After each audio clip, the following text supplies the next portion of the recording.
Bienvenue, merci d'être là.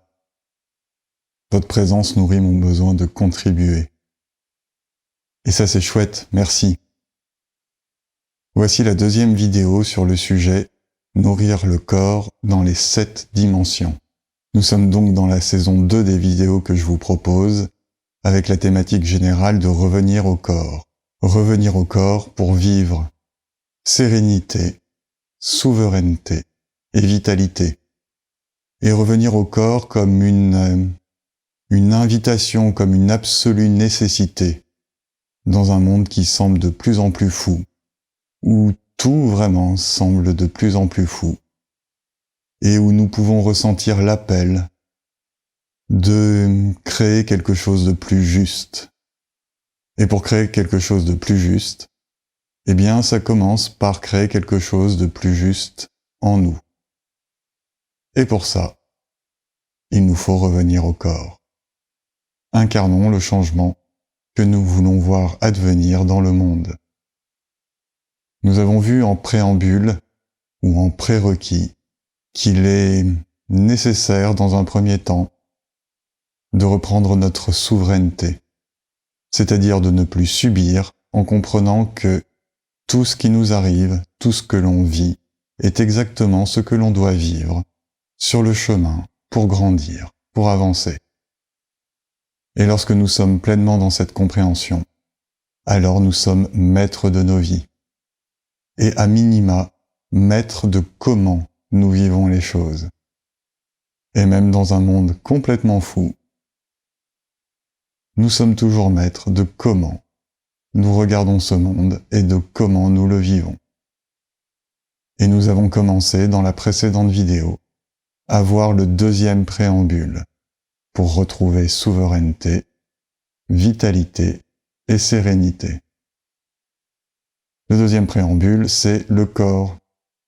Comment nous nourrissons le corps. J'ai évoqué qu'il y a 7 dimensions pour nourrir le corps. Je les rappelle brièvement. Nous avons commencé à parler de l'alimentation physique, de la nourriture que nous ingérons, et j'ai évoqué aussi que le corps se nourrissait d'intentions, qu'il se nourrissait des émotions, du mental, qu'il se nourrit d'activité, qu'il se nourrit d'amour, et qu'il se nourrit de spiritualité. Nous avons vu que la base de la base est de nourrir correctement le corps.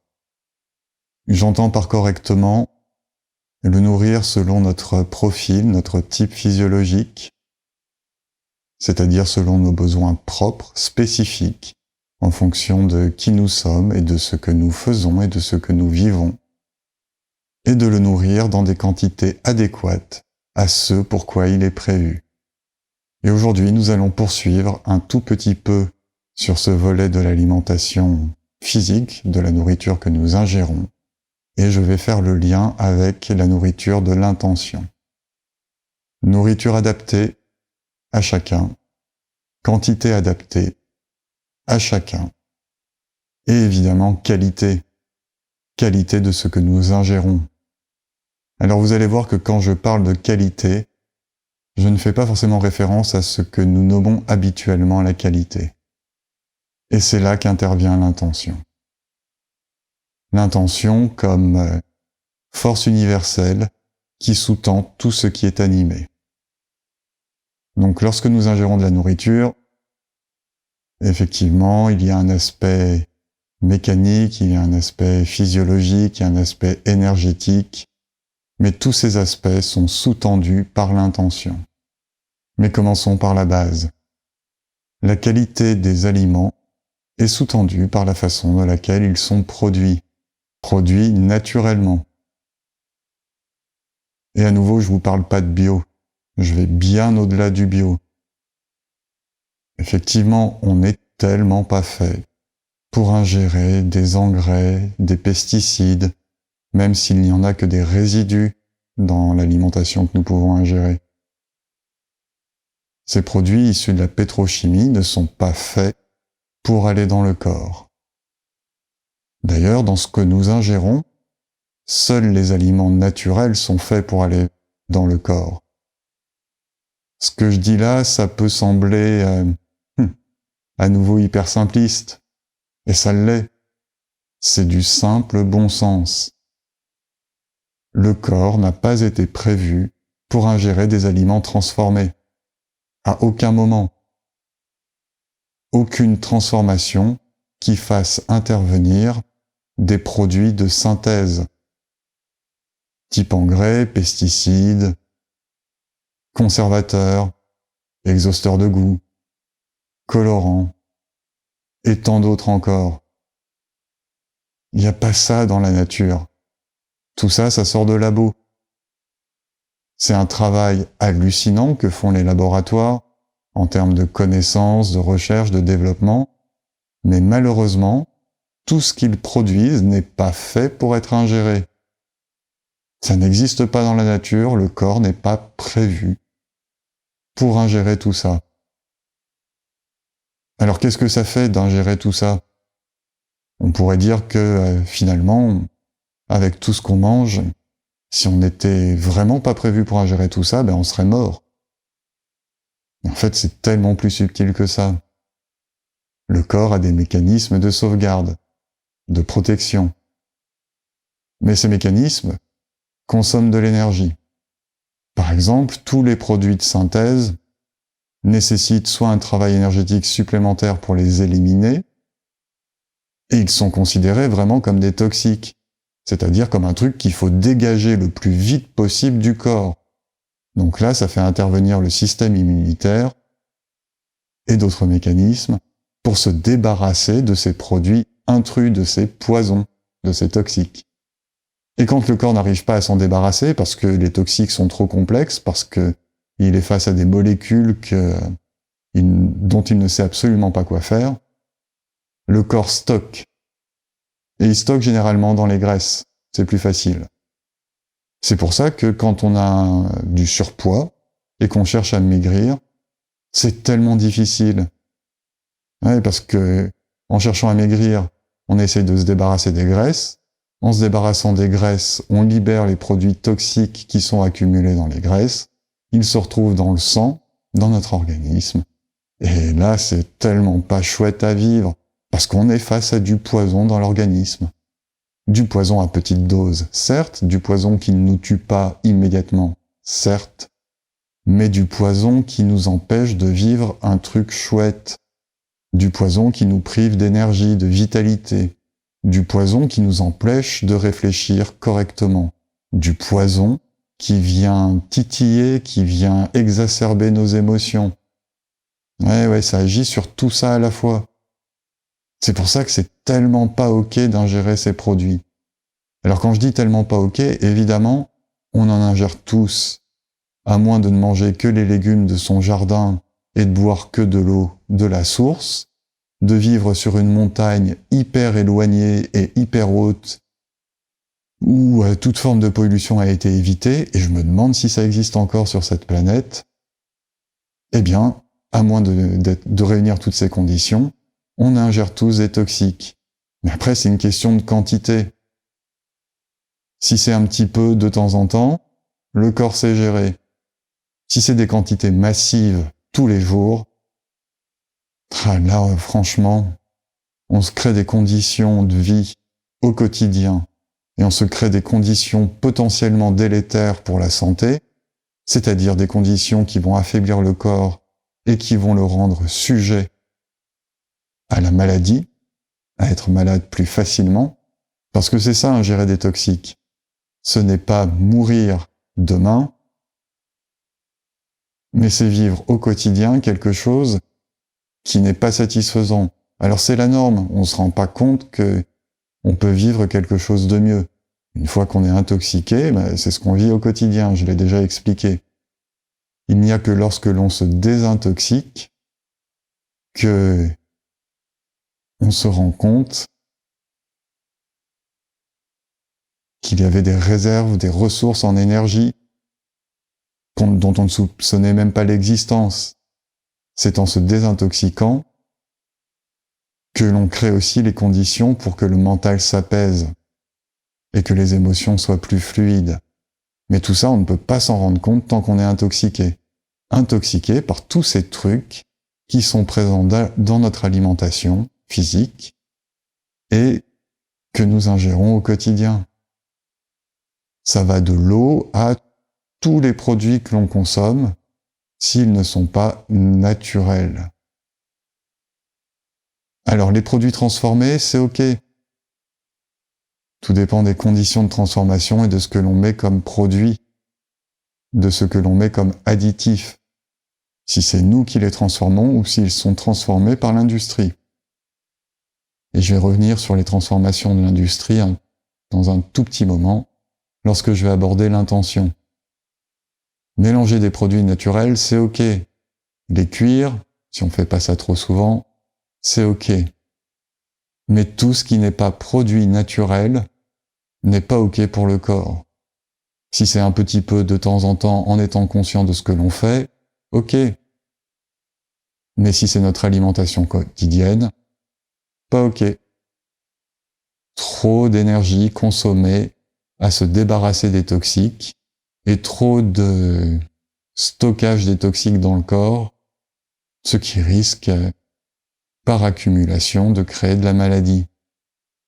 La maladie étant un rééquilibrage symbolique d'un traumatisme corporel, physique, mental ou émotionnel. Et là, on parle bien d'un traumatisme physique, puisqu'on ingère du poison et qu'on le stocke si on n'est pas capable de s'en débarrasser, et qu'on consomme beaucoup d'énergie pour s'en débarrasser, pour ce dont on peut se débarrasser. Et donc oui, ça nous amène aux produits de l'industrie. Industrie de l'agriculture ou industrie agroalimentaire. Toute l'agriculture qui produit en utilisant des engrais et des pesticides massivement, c'est juste pas OK.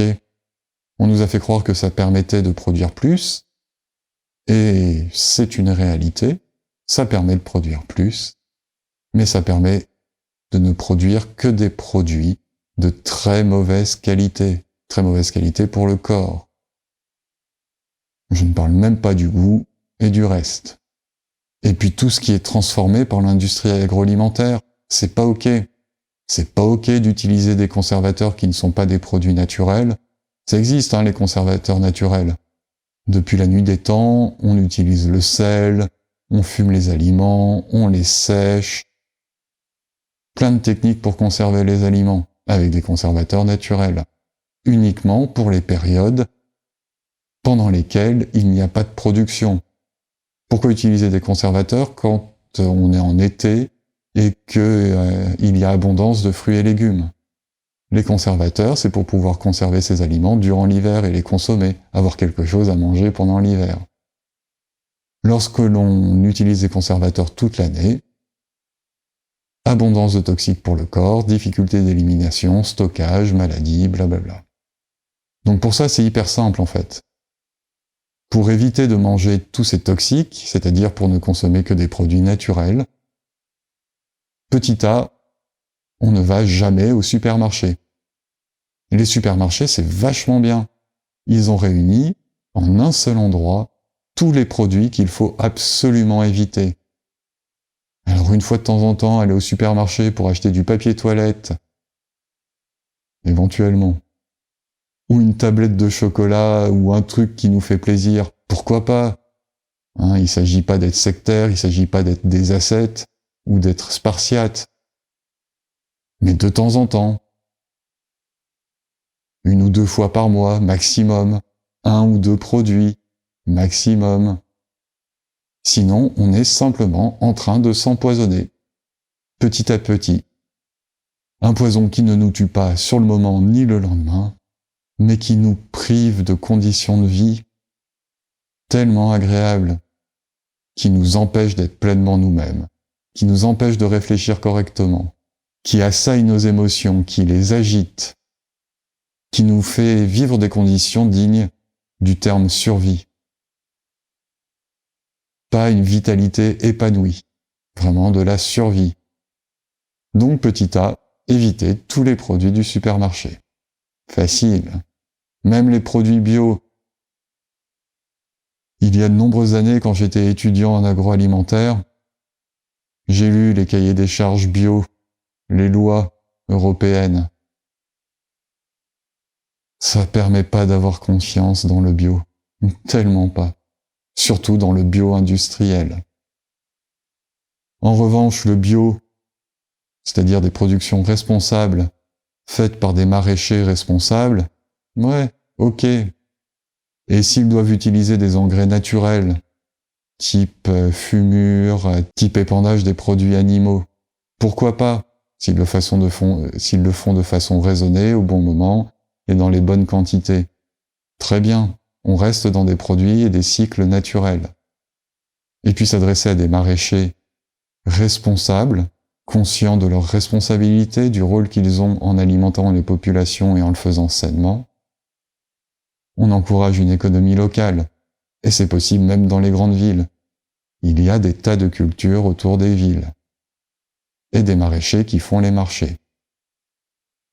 Mais dans les supermarchés, même les produits bio sont pas ok, et encore moins les fruits et légumes. Vous connaîtriez les circuits de distribution, enfin d'approvisionnement et de distribution des fruits et légumes, comment ça fonctionne, quels sont les enjeux, et comment tout ça se négocie. Il y a vraiment de quoi vous dégoûter de tous ces produits. Et puis ensuite, simplement en les mangeant, il y a de quoi se dégoûter. Une tomate du jardin ou une tomate produite par un chouette gars, en fait, ça n'a juste rien à voir avec une tomate de supermarché. Tellement rien à voir. Rien. Ni la forme, ni le goût, ni l'odeur, ni la saveur, ni ce que ça fait dans le ventre. Ça n'a rien à voir. Donc, plus de supermarché. Et à nouveau, quand je fais des injonctions aussi violentes que celle-là, si vous avez l'habitude de vous alimenter au supermarché, vous n'allez pas changer d'habitude du jour au lendemain. J'essaie juste de vous apporter des arguments pour provoquer une prise de conscience, et petit à petit, à votre rythme, en fonction de vos possibilités et de ce que vous ressentez, de changer, d'essayer autre chose, pour voir ce que ça fait. Et essayer évidemment durablement. Durablement, c'est-à-dire pendant 3 semaines, 1 mois. Pour noter un changement, il faut bien le mettre en œuvre pendant au moins 3 semaines. Pas de supermarché, et évidemment, petit b, aucun produit transformé par l'industrie. Franchement, le boulot d'industrie agroalimentaire, il est hallucinant. À nouveau, la recherche et tout ce qu'ils sont capables de faire, c'est très impressionnant. Je croyais au début, dans ma jeune carrière d'ingénieur en agroalimentaire, que l'industrie allait résoudre les problèmes de faim dans le monde et que ça allait permettre de nourrir tout le monde sainement et à faible coût. J'étais bien naïf, mais bien comme il faut. C'est pas ça la réalité. La réalité, c'est faire du pognon. Et tous les moyens sont bons pour faire du pognon, quitte à nous faire manger des trucs innommables, tellement innommables. Là, à nouveau, j'ai eu connaissance, de par cette ancienne vie, de circuits d'alimentation, de procédés tellement immondes, inimaginables, vraiment inimaginables. Des exemples, j'en ai par centaines, mais j'ai vu, par exemple, comment on pouvait récupérer des stocks de viande avariés, déclarés impropres à la consommation, les faire tremper dans l'eau de Javel, puis les nettoyer, puis les broyer pour les mettre dans des préparations alimentaires. Et c'est qu'un exemple parmi vraiment des centaines d'autres. Aucun aliment de l'industrie agroalimentaire.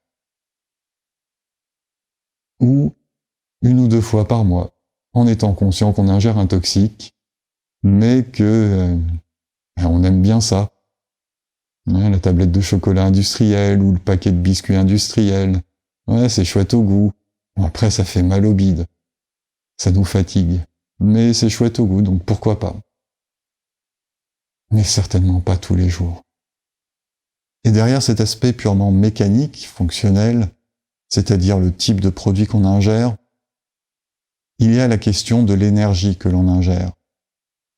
Et là, je fais le lien avec l'intention.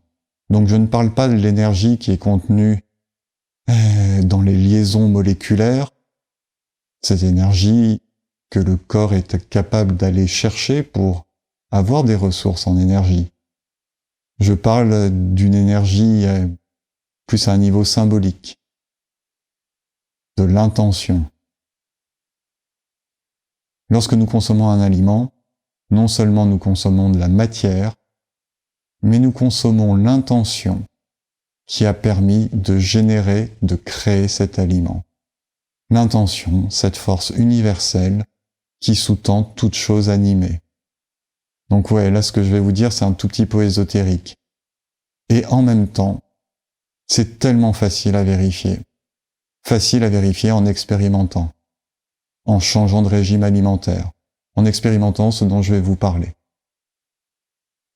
Et tout simplement, pour le résumer, expérimenter de manger de la nourriture de qualité pendant une longue période, juste pour se rendre compte de tous les bénéfices que ça apporte au corps, au mental et aux émotions.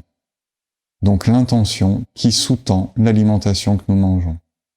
L'intention qui a permis de la créer. Un légume qui mûrit au soleil dans une belle terre arable et nourri de lumière et d'amour. Amour au sens, la force universelle, pas très loin de l'intention, mais qui se matérialise différemment. La force universelle qui sous-tend la vie, qui permet la vie. Donc ce légume, nourri d'amour, donc d'une belle intention,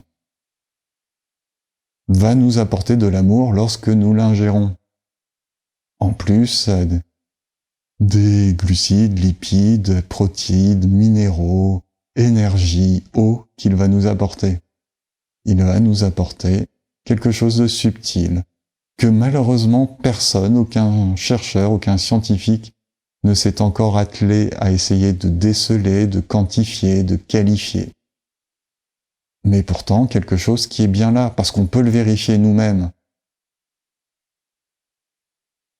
Manger pendant 3 semaines des beaux fruits et légumes mûris au soleil, et vous verrez ce que ça fait dans le corps.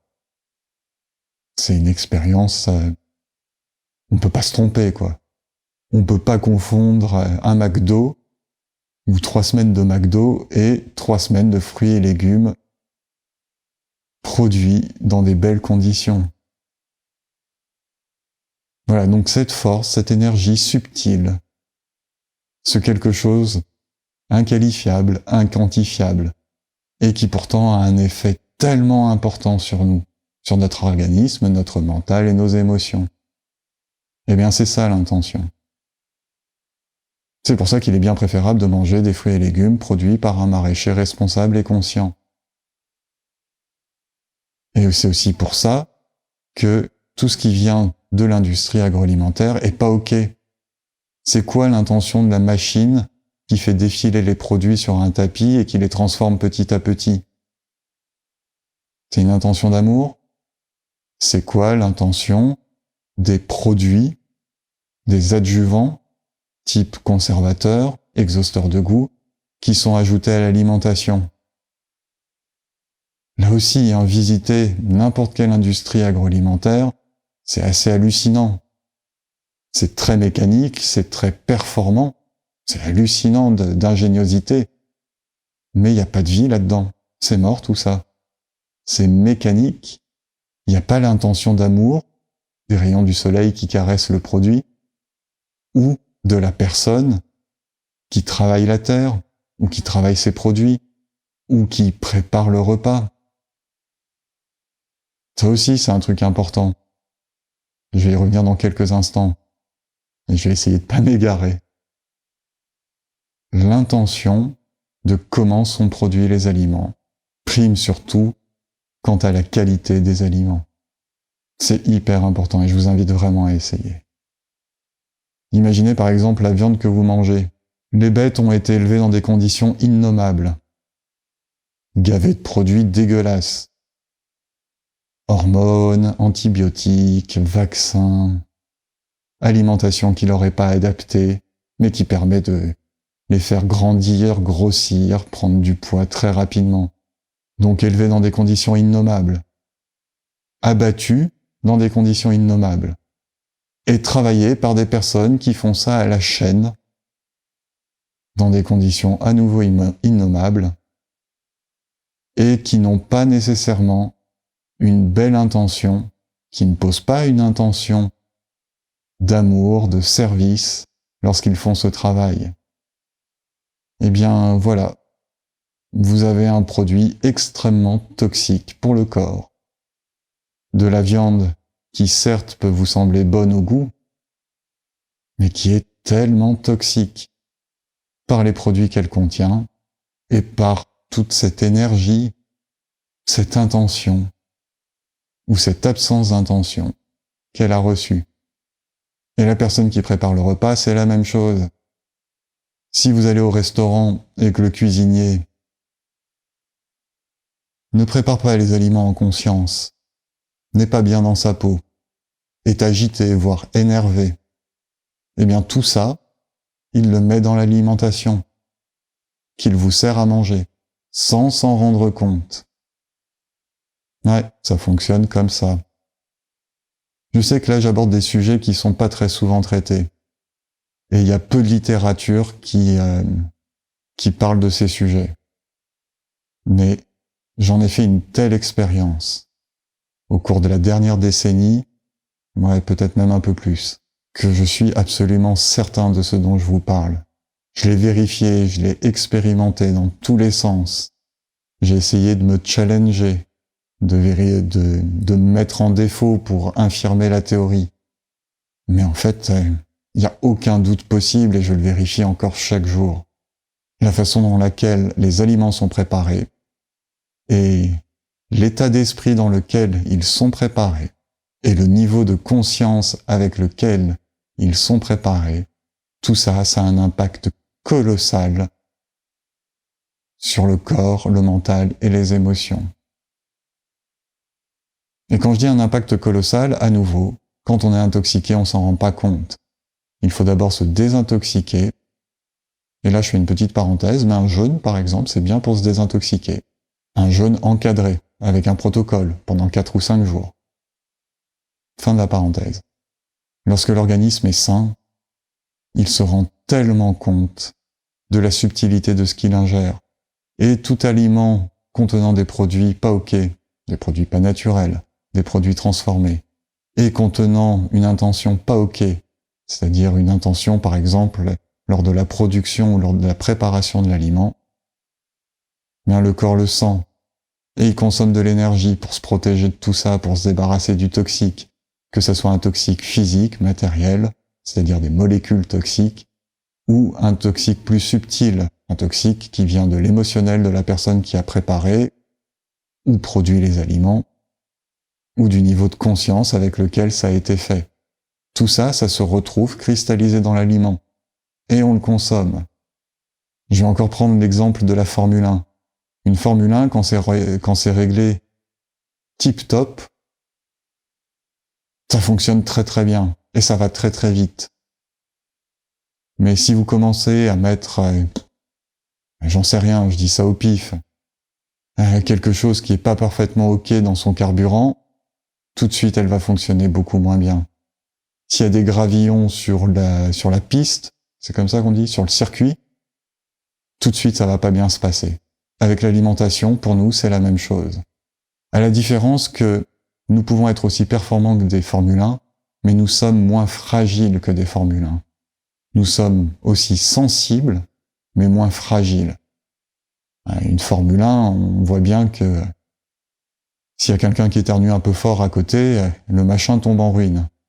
Alors que nous, quand on est bien alimenté, quand on est dans de vraies bonnes conditions de santé, dans de vraies bonnes conditions de vitalité, eh bien justement, quelqu'un peut éternuer à côté de nous, il peut nous cracher tous ces miasmes, tous ces virus, toutes ces bactéries, toute sa mauvaise énergie, tout ce qu'il veut. Tranquille, on tombera pas malade. Parce que le corps est dans les conditions de santé. Et que du coup, il a à disposition toutes les ressources et tous les mécanismes pour se protéger face à cet excès ponctuel de toxiques. ou de virus, de bactéries. Mais si, encore une fois, on lui donne du toxique à traiter tous les jours, là, toutes les ressources du corps sont mobilisées à traiter ces toxiques. Et dès qu'il y a un petit truc qui déborde, un petit excès, boum, on s'effondre, et c'est la maladie. Et encore une fois, au-delà de la maladie, au quotidien, on vit vraiment pas un truc chouette. On vit des conditions pas normales, pas saines, habituelles, mais pas normales. Allez, un dernier mot sur l'intention, mais ça j'y reviendrai dans la prochaine vidéo lorsque je parlerai de la nourriture émotionnelle et mentale. Évidemment, les conditions dans lesquelles on ingère la nourriture sont aussi d'une grande importance. Si j'ingère de la nourriture, si je prends un repas, en ayant une discussion animée sur un sujet polémique, ou si je prends un repas en regardant la télévision, ou en écoutant la radio, ou le journal télévisé, eh bien j'ingère tout l'environnement en même temps que la nourriture. J'ingère la discussion polémique, l'agitation, la colère qui va avec, j'ingère le journal télévisé ou l'émission de radio, j'ingère toutes les émotions qui sont sous-tendues derrière. Et de temps en temps, quand je suis avec des gens, il m'arrive d'apercevoir le journal télévisé, et je ressens tellement de colère derrière, tellement d'agitation émotionnelle, tellement de choses pas ok, tellement de peur. Eh bien, déjeuner ou dîner en regardant ça ou en écoutant ça, c'est ingérer tout ça. Tellement pas ok. À nouveau, on est dans un niveau subtil, mais c'est tellement pas ok pour le corps. Est-ce qu'on a vraiment envie d'ingérer avec la nourriture de la colère, de la peur, des émotions fortes? C'est des toxiques. Il me semble que j'en ai déjà parlé dans des vidéos où j'ai expliqué en quoi toutes ces émotions sont toxiques pour le corps. Mais ça, vous pouvez le constater facilement, hein. Sans parler de ce que ça crée sur la digestion, sur la façon d'ingérer les aliments. Vous pouvez évidemment constater qu'un environnement fait de colère ou de peur, c'est un environnement stressant, et que ça, on le ressent dans le corps. En revanche, un repas calme, concentré sur ce que nous mangeons, sur la qualité de ce que nous mangeons, sur les goûts, les odeurs, les saveurs, les textures, sans aller parler de pleine conscience, mais juste en étant un petit peu à ce que l'on est en train de faire, c'est-à-dire se nourrir, c'est-à-dire ingérer une intention, et si possible de l'amour dans cette intention, et des produits qui nous donnent de la vitalité et qui vont permettre sérénité et souveraineté, calme mental et apaisement émotionnel. Eh bien, si l'on est avec tout ça, ne serait-ce qu'un minimum, eh bien, les bénéfices de ce que nous ingérons seront bien meilleurs qu'une simple digestion mécanique qui va récupérer les nutriments dont le corps a besoin et l'énergie dont le corps a besoin. Un dernier truc à ce sujet-là. Alors, je pourrais en parler encore pendant longtemps, mais je pense que je vous ai donné l'essentiel. Et je vous invite évidemment à essayer. Essayez pendant quelques semaines de prendre des repas calmes, sans télé, sans radio, sans agitation autour, sans conversation polémique, et de voir ce que ça fait d'être pleinement avec ce que l'on est en train de faire, à ce que l'on est pleinement en train de faire. Être pleinement avec la nourriture, et si possible avec l'intention derrière. Et si possible dans la gratitude de pouvoir consommer cette nourriture dans de telles conditions. Et gratitude pour tout ce que cela va nous apporter. Donc le dernier truc dont je veux parler, c'est la transmutation. Encore un truc un peu ésotérique, mais qui existe depuis la nuit des temps. En Occident, en tout cas chez les chrétiens, la transmutation. C'était le bénédicité, Bref, la bénédiction que l'on donne en début de repas lorsque l'on remercie le Seigneur pour ce que l'on va manger. Cette prière, cette simple action, cette intention posée en conscience a un pouvoir sur la nourriture que l'on va ingérer.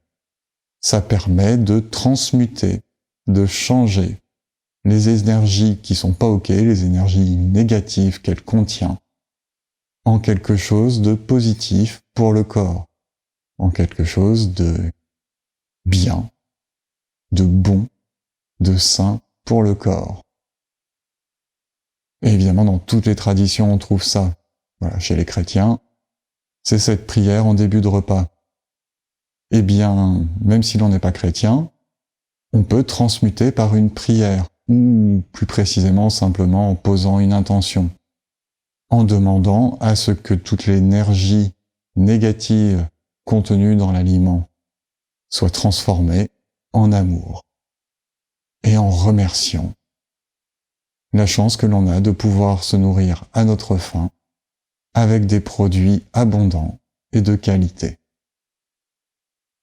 Ça aussi, je vous invite à essayer. Alors là, vraiment, si vous essayez tout ça, 3 semaines, avec que des produits sains, essentiellement, largement majoritairement des produits sains, c'est-à-dire des produits sans additifs, sans produits sans engrais et sans pesticides, ou en tout cas sans engrais et sans pesticides de synthèse, et sans additifs de synthèse. Des produits non transformés par l'industrie agroalimentaire, dans des conditions saines, de calme, de sérénité, et en posant une intention au début de repas. Alors là, si vous faites ça pendant 3 semaines, je vous garantis que vous allez vivre un truc que vous ne connaissez pas si ce n'est pas votre mode de fonctionnement habituel. Vous allez vraiment goûter une vitalité, une sérénité, un calme émotionnel, un apaisement mental dont vous ne soupçonnez même pas l'existence. Voilà, c'est ça l'invitation du jour. Beau cheminement à vous et belle expérimentation. Si cette vidéo vous inspire, merci de la partager et si vous en avez l'élan, de la commenter, de cliquer un pouce et de vous abonner à ce canal. À bientôt.